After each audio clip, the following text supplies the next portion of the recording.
हिंद प्रशांत क्षेत्र बीते कई सालों से दुनिया का ध्यान अपनी तरफ खींच रहा है और इस वजह से क्षेत्रीय ताकतों के लिए हिंद महासागर की अहमियत बढ़ गई है।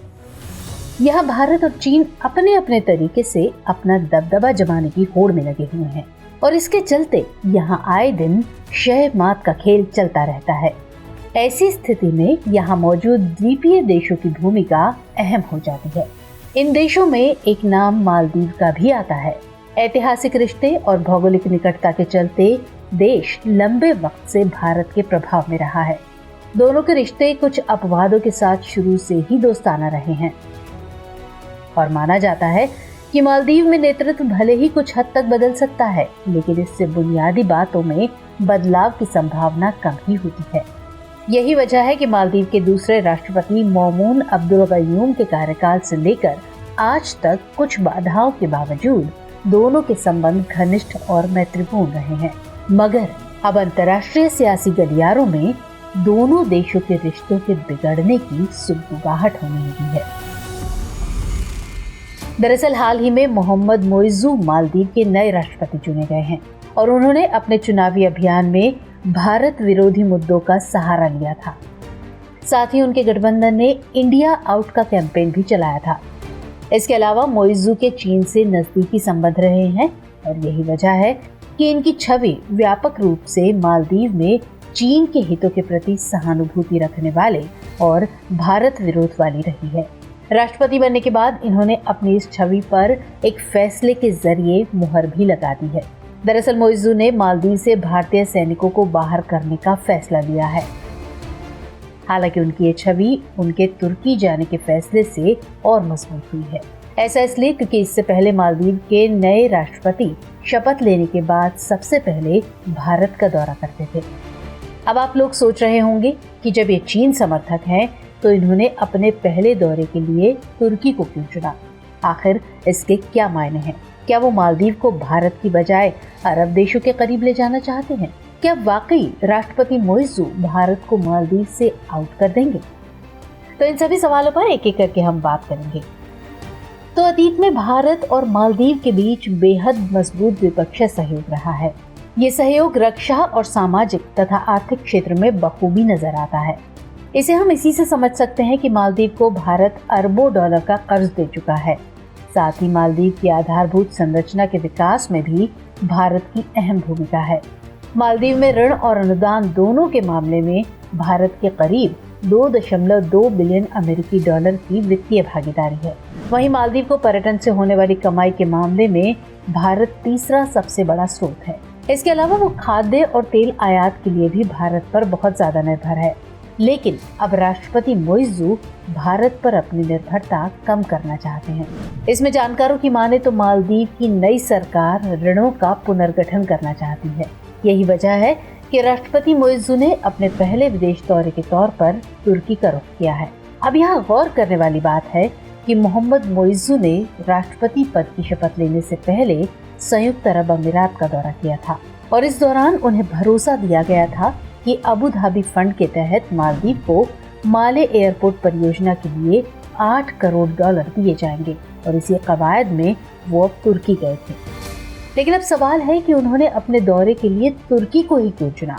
तो जैसा कि वह हमने पहले ही जिक्र किया कि मालदीव सरकार अपने ऋण का पुनर्गठन करना चाहती है, तो इससे ही साफ हो जाता है कि मोइज़ू द्वारा तुर्की को चुने जाने के पीछे की वजह आर्थिक है। लेकिन अब आप पूछेंगे कि जब वजह आर्थिक है तो फिर चीन का नाम पहले आना चाहिए था बजाय तुर्की के।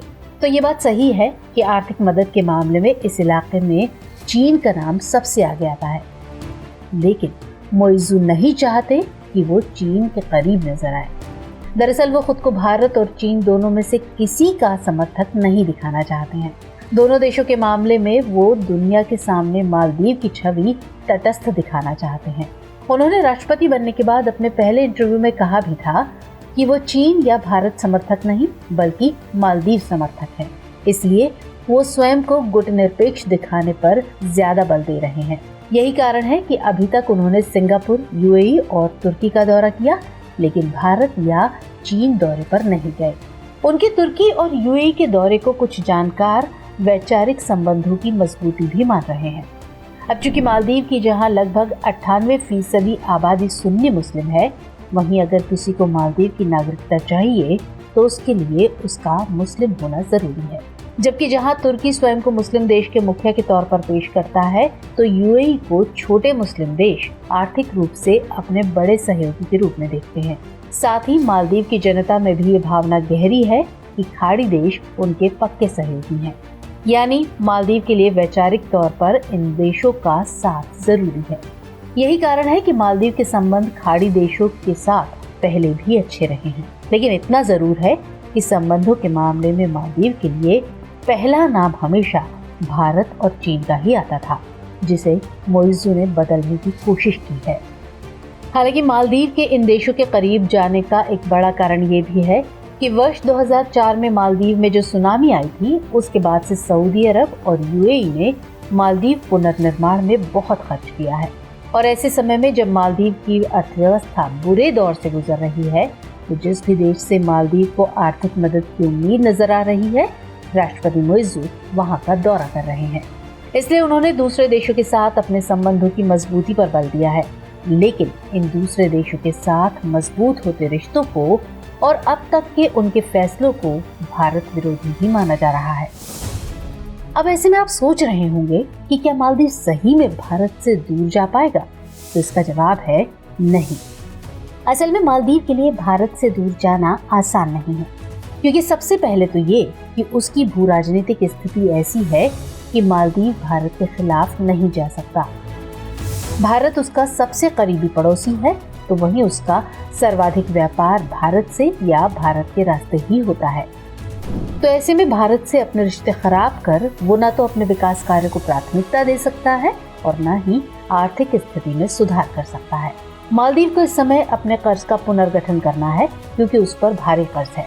लेकिन भारत के सहयोग के बिना वो ऐसा नहीं कर सकता, क्योंकि भारत ने समय समय पर मालदीव को हमेशा ही आर्थिक सहायता मुहैया कराई है।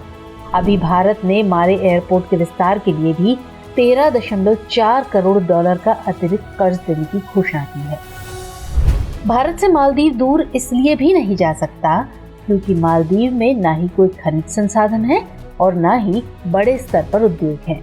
उसकी आर्थिक निर्भरता पर्यटन और मत्स्य पालन पर निर्भर है, जबकि भारत मालदीव का तीसरा सबसे बड़ा पर्यटक देश है। तो ऐसे में मालदीव के लोगों के लिए भारत नौकरी, पढ़ाई और इलाज के लिए मुख्य गंतव्य स्थान है। साथ ही मालदीव के भारत के साथ कई रक्षा समझौते भी हैं। भारत के सहयोग से मालदीव में कई अवसंरचनाओं का विकास कार्य भी जारी है। तो ऐसे में अगर भारत मालदीव के रिश्ते खराब होंगे तो इन सब पर भी उसका असर पड़ेगा। तो मतलब साफ है कि मालदीव के लिए भारत विरोधी रुख आसान नहीं है। अब बारी है इस कार्यक्रम के रविवारी विशेषांक यानी दुनिया मेरे आगे की, जिसमें हम बात करेंगे दूसरी अहम अंतर्राष्ट्रीय खबरों की। हिंद प्रशांत क्षेत्र में चीन के बढ़ते प्रभाव को देखते हुए अमेरिका ने भी क्षेत्र में अपने प्रभाव बढ़ाने शुरू कर दिए हैं। अपने इसी प्रयास में हाल ही में अमेरिका के रक्षा सचिव लॉयड ऑस्टिन ने प्रौद्योगिकी सहयोग और सूचना साझाकरण को बढ़ाने के लिए ऑस्ट्रेलिया और यूनाइटेड किंगडम के रक्षा प्रमुखों से मुलाकात की है। बैठक में हुए समझौते का लक्ष्य वैश्विक सुरक्षा चुनौतियों को बेहतर ढंग से संबोधित करने में सक्षम होना तथा हिंद प्रशांत क्षेत्र को स्थिर करना रहा। समझौते के तहत अमेरिका ने इंडो पैसिफिक में $25 बिलियन से अधिक खर्च करने का भी प्रस्ताव रखा। ये नया प्रौद्योगिकी समझौता ऑस्ट्रेलिया के साथ व्यापक सैन्य सहयोग में अगला कदम है, जिसकी घोषणा पहली बार वर्ष 2021 में की गई थी। इसके तहत ऑस्ट्रेलिया, यूके और अमेरिका ने ऑस्ट्रेलिया को 8 परमाणु संचालित पनडुब्बियों के बेड़े से लैस करने में मदद करने के लिए तथाकथित AUKUS यानी ऑकस साझेदारी की योजना बनाई थी। योजना के तहत ऑस्ट्रेलिया अमेरिका से 3 वर्जीनिया श्रेणी की पनडुब्बियां खरीदेगा, जबकि ब्रिटेन के सहयोग से 5 नई ऑकस श्रेणी की पनडुब्बियों का निर्माण करेगा। बेलारूस में CSTO यानी सामूहिक सुरक्षा संधि संगठन के शिखर सम्मेलन का आयोजन किया गया। इस बैठक में सदस्य देशों ने रूस यूक्रेन युद्ध पर संयुक्त बयान जारी करते हुए कहा कि किसी भी राज्य को दूसरे राज्य की सुरक्षा की कीमत पर अपनी सुरक्षा सुनिश्चित नहीं करनी चाहिए। साथ ही नाटो को लेकर भी सदस्य राज्यों ने चिंता जताई। हालांकि ये सम्मेलन इतना सफल नहीं रहा क्योंकि कई बैठकों के इंतजार के बाद भी आर्मेनिया ने इसमें शामिल होने से इनकार कर दिया। इसे लेकर रूस ने अपना विरोध भी दर्ज किया और पश्चिमी देशों पर आर्मेनिया को अपने गठबंधन में शामिल करने का आरोप भी लगाया। आपको बता दें कि CSTO सैन्य गठबंधन है जिसका गठन सोवियत संघ के बाद के 6 राज्यों यानी रूस, आर्मेनिया, बेलारूस, कजाकिस्तान, किर्गिस्तान और ताजिकिस्तान से मिलकर किया गया है। वर्ष 2002 तक ये मूलतः एक क्षेत्रीय समझौता था जिसे मई 2002 में अंतर्राष्ट्रीय क्षेत्रीय संगठन का दर्जा दिया गया। वहीं वर्ष 2004 में संगठन को संयुक्त राष्ट्र महासभा में पर्यवेक्षक का दर्जा प्राप्त हुआ। उधर यूनाइटेड किंगडम के गृह सचिव जेम्स क्लेवरली ने रवांडा के साथ एक नई संधि पर हस्ताक्षर किए हैं। ये समझौता ब्रिटेन के प्रवासन समस्याओं से निपटने के लिए किया गया है। समझौते के तहत ब्रिटेन के शरणार्थियों को रवांडा निर्वासित किया जाएगा, लेकिन इन शरणार्थियों की सुरक्षा, इलाज संबंधी मुद्दों के लिए रवांडा की प्रतिबद्धताएं तय होंगी। दरअसल ब्रिटेन रवांडा से ऐसे बाध्यकारी समझौते करना चाहता है कि रवांडा ब्रिटेन द्वारा वहां भेजे गए या शरण चाहने वाले लोगों को निष्कासित नहीं करेगा। इसके लिए तय किया गया है कि किगाली में रवांडा और ब्रिटेन के न्यायाधीशों के साथ एक संयुक्त न्यायाधिकरण की स्थापना की जाएगी। इसका काम ये सुनिश्चित करना होगा कि रवांडा भेजे गए किसी भी अप्रवासी को उनके देश से निर्वासित नहीं किया जाएगा। गौरतलब है कि रवांडा योजना प्रवासन में कटौती करने की ब्रिटिश सरकार की रणनीति के केंद्र में है, लेकिन कुछ महीने पहले ही ब्रिटेन के सुप्रीम कोर्ट ने इस तरह के कदम को घरेलू कानून में निहित अंतर्राष्ट्रीय मानवाधिकार कानूनों का उल्लंघन बताया था, जिसके बाद से ही ब्रिटेन रवांडा के साथ बाध्यकारी समझौता करने को प्रयासरत था। तो व्यूअर्स, चर्चा को विराम देते हुए नोट कर लेते हैं आज का सवाल। वैचारिक रूप से मालदीव भले ही अरब देशों के करीब नजर आ सकता है, लेकिन वास्तव में वो भारत के ही करीब है। व्याख्या कीजिए।